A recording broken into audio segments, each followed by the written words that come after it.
This is the QTV Nightly News, which is also on Q Radio 103.3 FM, and I am Jul Denjai. Thank you for joining us. Here are the headlines. On the 1st of December, the Gambia's President Adama Barrow joined Senegal's President Bassirou Diomaye Faye in Dakar to mark the 81st anniversary of the 1944 Thiaroye massacre. And on Monday, the Ministry of Environment, Climate Change and Natural Resources, in partnership with the FAO, opened the 25th session of the African Forestry and Wildlife Commission alongside the 9th African Forestry and Wildlife Week. As the world marks or observes World AIDS Day on the 1st of December, Gambia's Health Minister, Dr. Ahmadou Lamin Samate, issued a statement to commemorate the occasion. The Gambia Revenue Authority inaugurated a new 3-story building tax offices and residential facility for staff in Jara Soma on Saturday worth $19 million. These and other stories coming ahead. Do stay tuned.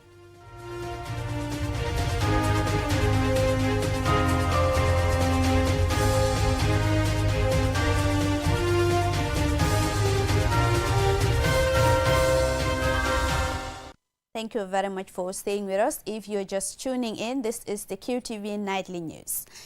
Now, at a solemn occasion, steeped in history and sacrifice today, the 1st of December, the Gambia's President Adama Barrow stood side by side with Senegalese President Bassirou Diomaye Faye to mark the 81st anniversary of one of West Africa's darkest military chapters, namely the 1944 Thiaroye massacre. QTV's Ade Drame tells us more. President Barrow was a guest of honor at the Thiaroye military cemetery, evidenced by him having the honor of laying the first wreath at the monument to the memory of the Senegalese Thiaroyers, soldiers who fought bravely for France in both world wars, only to be betrayed after victory.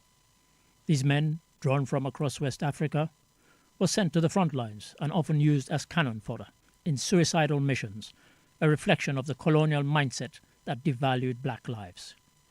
In 1944, after surviving war and imprisonment, they were denied promised pay and dignity. On December 1st, 1944, at Thiaroye near Dakar, the French army opened fire on these veterans during a peaceful protest over those unpaid wages. France claimed 35 were killed. Some historians say the true number may have been over 300.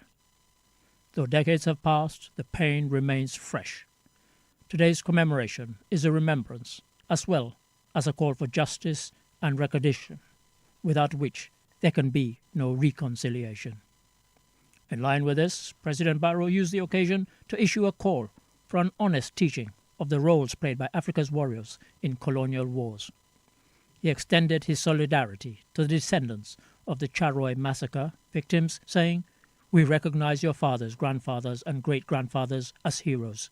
They were men of courage and honor, who faced grave hardships with dignity. Bravely, they demanded what was rightfully theirs and never lost their humanity." President Barrow went on to say that he envisages a resilient and dignified Africa that stands tall in the community of nations, a resilient Africa that controls its resources and provides ample opportunities and prosperity for its youth. Through unity, self-determination, industrialization, Africa must now rise to fully develop its human capital, he said. Given the rising tide of racism in Europe towards Africans, for many in the Gambia, Senegal and other former European colonies, this ceremony is a constant reminder of a once shared struggle, sacrifice and history that must never be forgotten. For QTV News, I am Ade Darami. On Monday, the Ministry of Environment, Climate Change and Natural Resources, in partnership with the Food and Agriculture Organization, FAO, opened the 25th session of the African Forestry and Wildlife Commission alongside the 9th African Forestry and Wildlife Week. QTV's Mam Nabuka attended the event, and this is her report. The 5-day event, held under the theme Innovative and Inclusive Forest and Wildlife Resources Management for Africa, brings together over 200 delegates from 47 African countries to discuss the continent's most pressing forestry and wildlife challenges and opportunities. Africa's forests span 662 million hectares, accounting for about 16% of the world's total forest area. Over the years, however, the continent has faced considerable degradation due to human activities, leading to a 76% decline in monitored wildlife populations over the past 5 decades, and a significant increase in climate change-related disasters, which have disrupted the livelihoods of millions. According to the National Forest Action Plan 2019-2030, Gambia's forest cover once comprised over 81% of the total land area in 1946, with more than 60% classified as dense forest, where tree canopies covered most of the ground. However, by 2018, the country had lost more than 53% of its forest cover.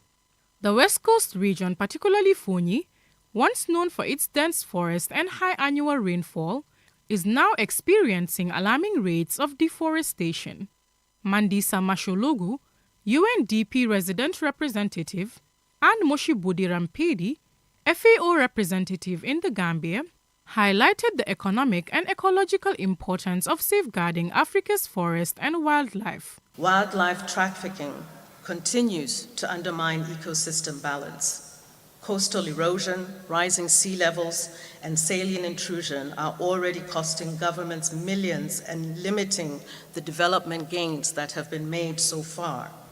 It is important to align regional priorities and to set clear expectations for stronger policies and innovative financing to coordinate action that will secure Africa's natural heritage for future generations. Rohijon Manjang, the Minister of Environment, Climate Change and Natural Resources, highlighted the importance of finding solutions that harmonize development with sustainability to drive meaningful change. We, as a country, will join to expand our partnership, but also to make sure that our hands are opened to every national represented here, because Africa's forests breeds as one, and our wildlife knows no boundary.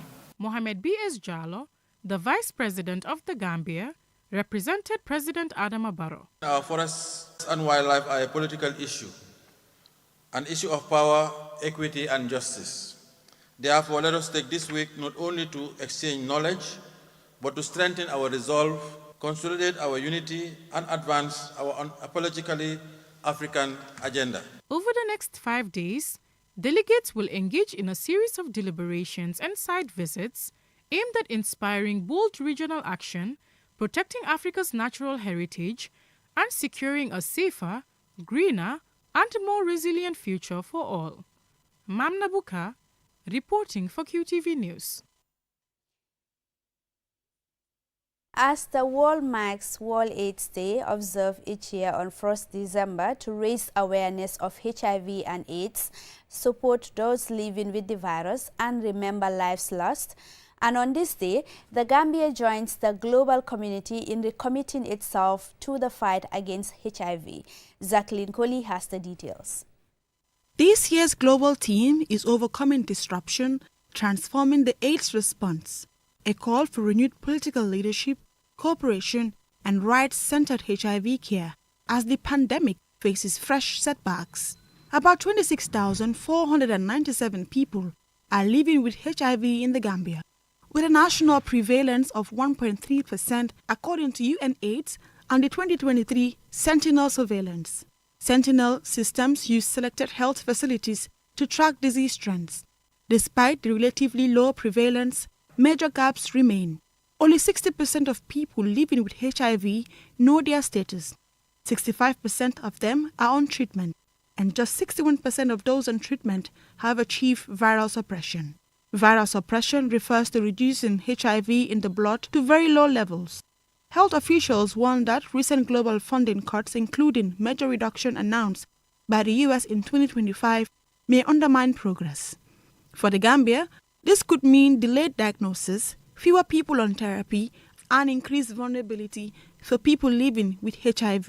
Here is Dr. Ahmadu Lamin Samate, the Minister of Health. HIV prevention services are severely disrupted. Community-led services vital to reaching marginalized populations are being deprioritized, while the rise in key population hostile policies are making HIV services inaccessible. Dr. Samate stresses that countries need to implement significant changes to HIV programs and funding, especially in the light of the current budget cuts. Countries must make radical shifts to HIV programming and funding. The global HIV response cannot rely on domestic resources alone. But as we have just learned, relying heavily on external resources to service the response can be risky. The international community must come together to bridge the financial gap, support countries to close the remaining gaps in HIV prevention and treatment services. Dr. Samate additionally provided statistics on HIV status and progress in the Gambia as of 2024. In 2024, out of the estimated 25,247 people living with HIV, 16,071, that's 64%, knew their HIV status, 11,187, that's 70%, of whom were on antiretroviral treatment. Of those on antiretroviral treatment, 8,807, that's 79%, attained viral suppression. By viral suppression, we mean the infected person can no longer infect another person. People living with HIV who take antiretroviral medications as prescribed and who achieved viral suppression and then maintain an undetectable viral load have effectively no risk of sexually transmitting the virus to others. The Ministry of Health and partners are calling for strengthened national commitment, expanded testing, broader access to antiretroviral treatment, and renewed efforts to fight stigma and discrimination. Reporting for QTV News, I am Jacqueline Coley. We will now go for a commercial break. When we return, we have more national news stories for you. Do stay tuned.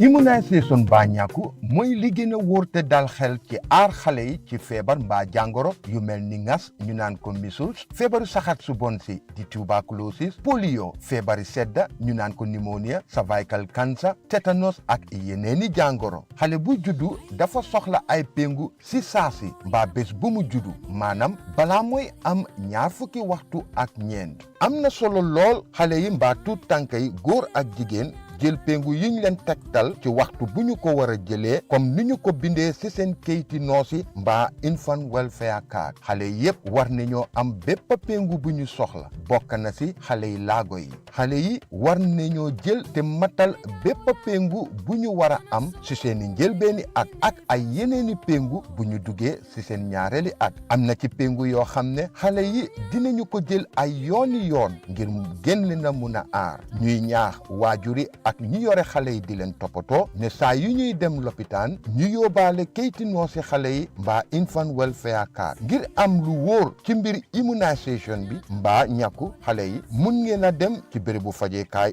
bi leen gën a jege xibaar bii ñi leen ko indil mooy waa Ministry of Health ànd ak UNICEF Gavi WHO ak seen yeneeni naataango. Browse with us. QCell brings you a promo like never before. Get unlimited internet for just $25 C's. Yes! Recharge $25 C's and enjoy the convenience of free internet from 1 a.m. to 6 a.m. every day with our Browse with Us promo.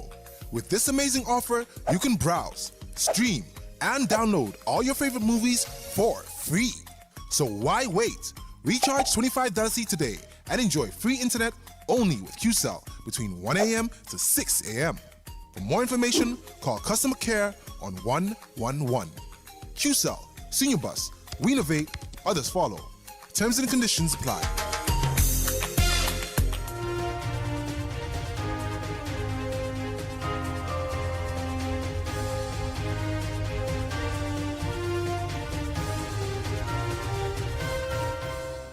Welcome back. This is QTV News. Now to the rest of our stories.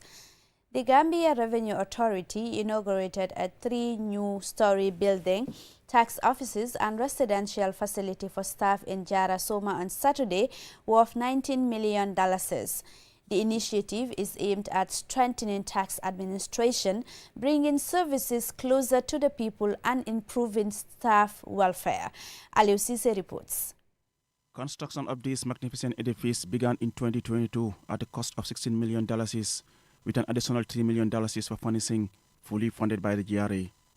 Presiding over the ceremony, Finance and Economic Affairs Minister Sidi Keita commended GRA for its continuous reforms and expansion of infrastructure aimed at boosting domestic revenue.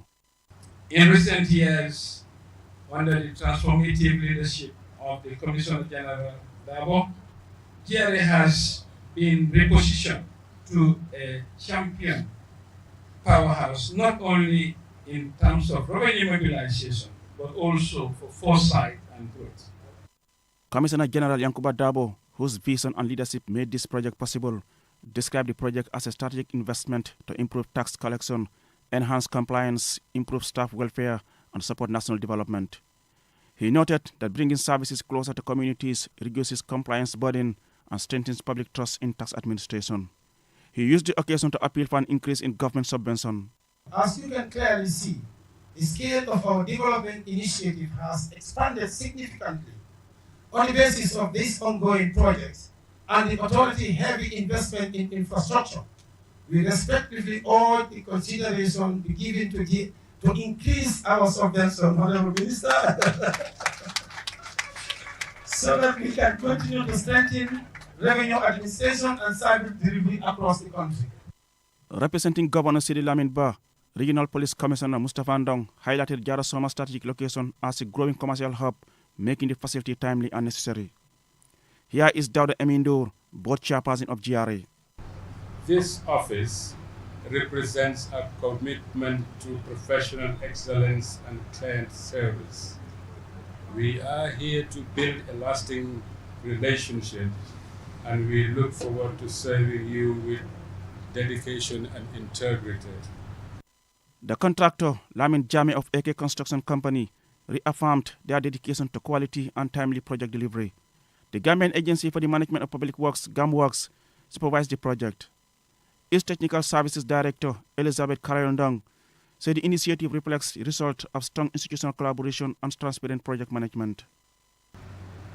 The facility is a 3-story building with a ground floor that contains 4 offices and toilets, a meeting room and a reception area.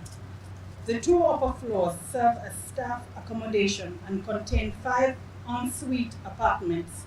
Chief Yaya Jajusi of Jara West District expressed delight at the construction of such an edifice in Jara Soma and encouraged timely payment of taxes for national development. The ceremony ended with a tour of the new facility. GRA has also allocated office space within the new building to the State Intelligence Services, something the authority has similarly extended to other security institutions in the past.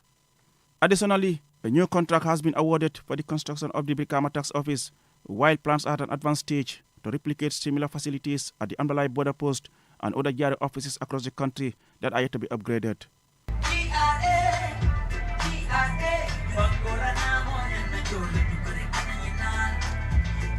Reporting for QTV News, I am Aliou Cisse.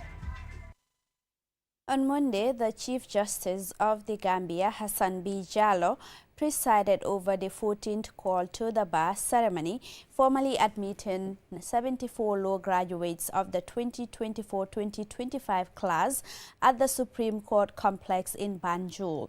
Jacqueline Coley witnessed the ceremony, and this is her report.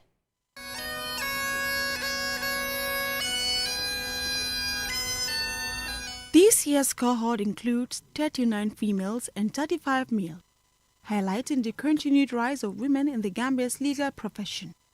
The class also features a diverse mix of nationalities, including Gambians, Cameroonians, and Ghanaians.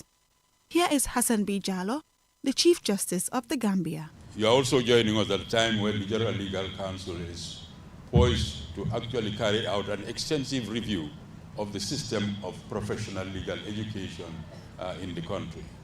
And for that, to that end, the Council has established a committee to review the Legal Practitioners Act, with particular reference to the duration of the training at the law school, the system of pupillage, and also the system of tenancy, to see whether we cannot provide a new system which would be much more efficient and which would be more geared to providing the country with highly qualified and well-trained legal practitioners. Solicitor General Hussein Tumasi and Justice Gabriel B. Osemeka-Jane, the guest speaker, urged the new lawyers to uphold the highest ethical standards, remain diligent in their practice, and carry forward the noble responsibility of ensuring justice for all. As newly enrolled members of the bar, or called members of the bar, you are reminded that you are ambassadors in the temple of justice and guardians of the rule of law. From today, society will regard you as defenders of justice and defenders of the rule of law. Let the promotion of the rule of law be paramount throughout your career. I would encourage you to carry yourselves with dignity, humility, discipline, courage, and respect. Lawyering is not merely a career, but a lifelong commitment to integrity, learning, and service to the public and the rule of law. My experience has taught me this. For those of you who intend to practice law in the Gambia, depending on your plan, the next step is pupillage as required by the Legal Practitioners Act 2016. Pupillage is not just a formality, because it is during pupillage that you learn how to apply the law with precision, how to engage with your clients, the courts, your colleagues, and public with professionalism and with dignity. The overall best student, Mayofen Chinda Lovelin from Cameroon, received awards for professional conduct, civil procedure, law of evidence, and was also named Best Female Student. We have been called to the bar. Let us now answer the call of justice and always do the right thing, even when no one is watching. Thank you to the wonderful people of the Gambia. Merci à tous. The ceremony concluded with celebrations of achievement and promise as the newly called lawyers of 2024-2025 embark on their professional journey, committed to excellence, justice, and upholding the rule of law. Reporting for QTV News, I am Jacqueline Collie. Congratulations to them. This is all we have for you in this edition of the News Bulletin, but before we go, here is a recap of the headlines. Today, the 1st of December, the Gambia's President Adama Barrow joined Senegalese President Bassirou Diomaye Faye in Dakar to mark the 81st anniversary of the 1944 Thiaroye massacre.